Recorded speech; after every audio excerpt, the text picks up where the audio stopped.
Hello everyone, this week we will learn how to do proper washes using watercolors.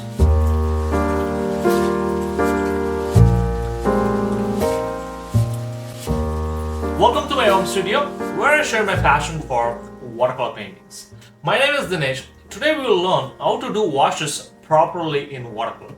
I will show you how to lay down washes for each individual element, the sky, background buildings, the midground buildings, and the foreground element like road. I'll break it down so it's easy to understand, capturing the afternoon glow in a cityscape scene. Before we dive in, be sure to hit the subscribe button to become a part of our ever-growing creative community. Now without further ado, let's get started everyone. So this video is not all about painting, this video is all about learning how to do washes. Before I do washes, I always think about my elements. What I mean by that, you have to think washes in terms of background, midground, and foreground. So in this reference, what we pictured is the background is this building. So background, and the sky wash is separate from everything else. And this is our midground, and this old building, the big building. And the foreground element is the road and the cars which sitting here. So we have to simplify in a way that we have to do washes, but if you think in this way, it's easier to make washes. So this is what usually I think about. So the next step I think about is thinking about doing washes of lighter value. So when I squint my eyes, the first thing I notice the light washes are sitting in here and here, and the roof, and even this guy. So these are the lighter washes that exist in this reference. So the darker washes are the shadow sides usually. And there's also, you can see that there's also a darker value inside the shadow itself. So when we layer in watercolors, so the easiest way to layer is starting with the lighter value, then going with a little bit of a darker value, then midtone value, then even going darker. And you can see that this creates a range of values, and this also creates a beautiful contrast to our painting, and which also enhances a depth as well. So I'll put a black and white filter, and you can literally see that how something is darker and lighter. And you can also squint your eyes and you can check it out, and this will give the essential details, or make the washes really simplified for us. And you can see that usually the light which exists in our reference are the lightest values. And when I squint my eyes, I can literally see this is shadow values are a little bit in the mid-tone range, and you can also see there is also a darker value that exists within the shadow itself. So again, if you layer it in such a way, and if we apply the wash in such a way, we create a beautiful painting. Now let's go look into it, but I will do the washes and breaking down into every simple parts. For example, I will do the sky first, then we will do the background building, then we do the midground building, then we do the foreground. So I'll start with the light washes, then I will add the shadows, and then the darker values. So it's kind of like a layering and planning our painting before we're doing the washes.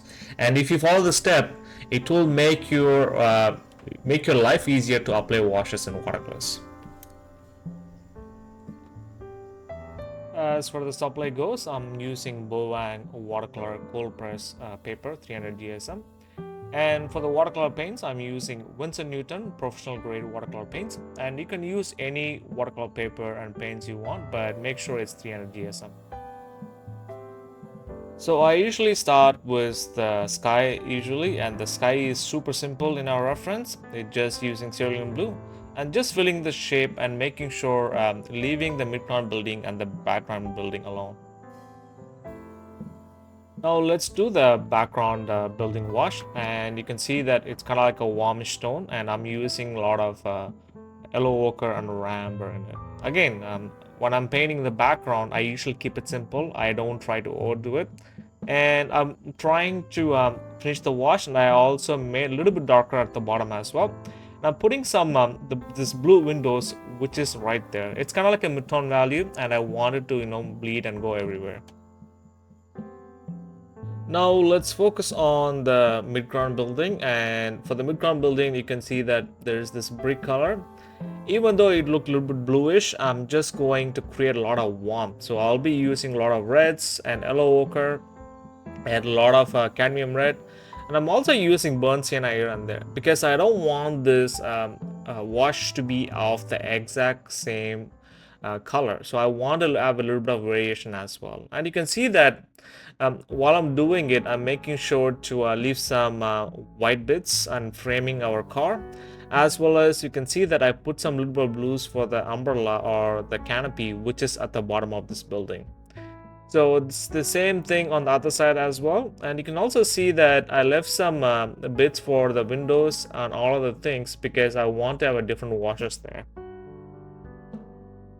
Let's do the trim and as well as the washes for the windows. So it kind of have this greenish color in it, and I used a lot of cobalt turquoise and a little bit of green in it to get this exact copper color. And it's kind of like an old building which exists in Toronto, so they kind of have this a lot of variations of this copper or brass color in it. So I'm taking this green color and applying wherever I'm seeing it.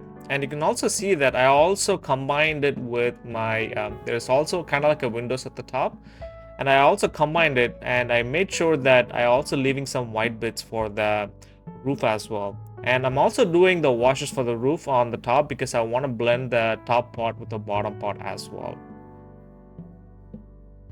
Now let's do the road wash, and you can see this is another lightest wash, and I can also see that there's a lot of things which is on top of it, but I'm ignoring it and just keeping the road and leaving some street lines for it with the white paint and yellow paint in it.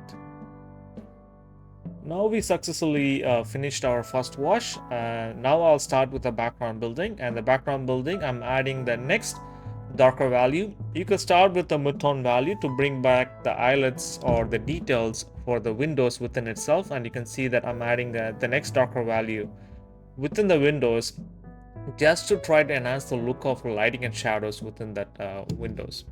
Again, I try to keep minimal when I'm painting the background building because our focal point is the midground building. Now let's start adding the shadows or the darker value for the building itself.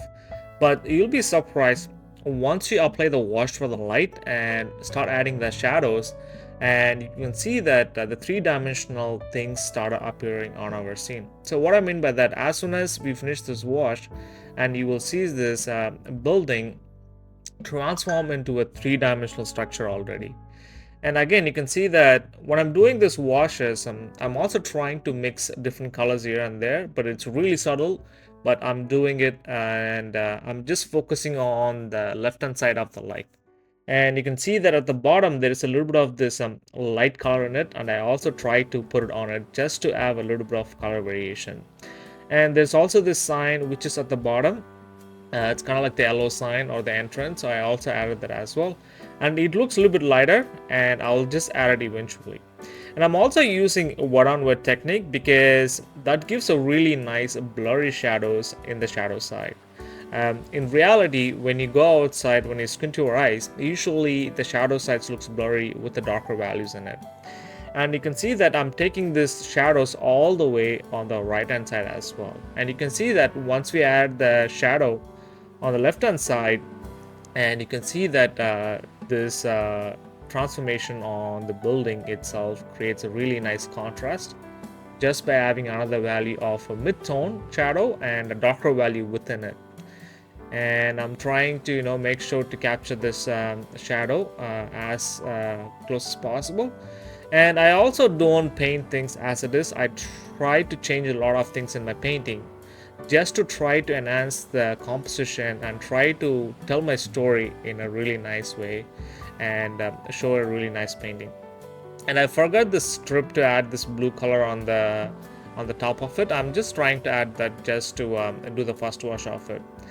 And now I'm going to have another mid-tone value at the top of it as well. And if you squint your eyes, it got lighter, right? So I'm trying to go and add it as well.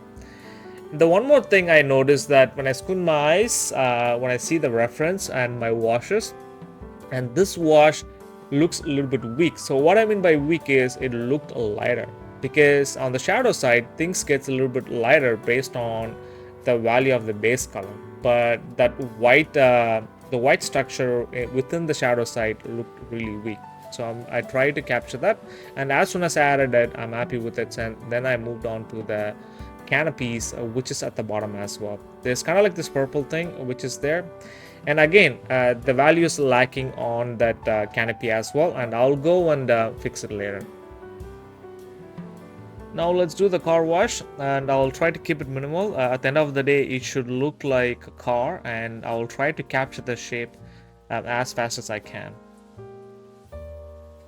So now we captured the light and the shadow side, and now let's go and layer another darker shadow or another darker value on the shadow side or wherever we see it from our reference. Just by doing this, we will enhance a lot of realism, because there's also things that exist in reality. Even within a value on the shadow side, there's also tons of darker values exist within it. So in order to get realism, and usually when I started painting, I did have difficulty achieving the realism. I couldn't able to get my paintings to look realistic or not to have a depth in my painting. So the one thing what I started doing is started looking everything in values and start to layer it slowly in order to get the values right. So as soon as I did that, and my paint started looking with a photographic quality. Whenever I take my paintings to art market or a show, a lot of people think it's a photograph, so I have to tell them it's an original watercolor painting, because it does give the photographic impressionistic quality once you start layering the values properly, with starting with the lighter wash and slowly building it up. And you can see that as soon as we added those trim at the top of the roof, and you can see that there's a little bit of a 3D you can see the shapes within at the bottom, and some goes at the top and some goes within deep into it. So I'll focus on the trim now. Since we did the copper tone, now I'm adding another darker value on top of it to enhance the details of the trims within itself. And I noticed that this shape within the shadow side lacked a value. So whenever I talk about value, it's about a light or dark. So it looked lighter, so I just made a little bit darker at the top. So now I'm focusing on the figure. Again, I add figures in most of my painting, just not to show where it is or anything, just to show the scale of the building. As soon as I add a figure, it shows the because our human eyes kind of like put everything in place once we start adding figures in our painting. Now I'm happy with the building washes with the darker values in it. So now I'm going to focus on the shadow side of the car as well. Technically, the car was a little bit away from the building, but I put it in because I want this to be in a shadow side, and that gives a really nice contrast as well. And even the other car, which is literally on the shadow side, now it's kind of looks like floating and it looks darker, but once we add a shadow side, and it will make a sense in a second. And even when we add the shadow for the car, you can see that it kind of looks like the cars are on the shadow side as well. So now I'm adding the shadows for the people, because that also helps to anchor people on the ground as well. And I'm trying to add some more darker values, which I forget to add at the top of the trims. Now we properly applied washes of the first wash, the second wash, and the darker wash, the shadow wash, and the darker values within it. So this is the last part. I usually wait for it. It's just adding the details to enhance the look even further.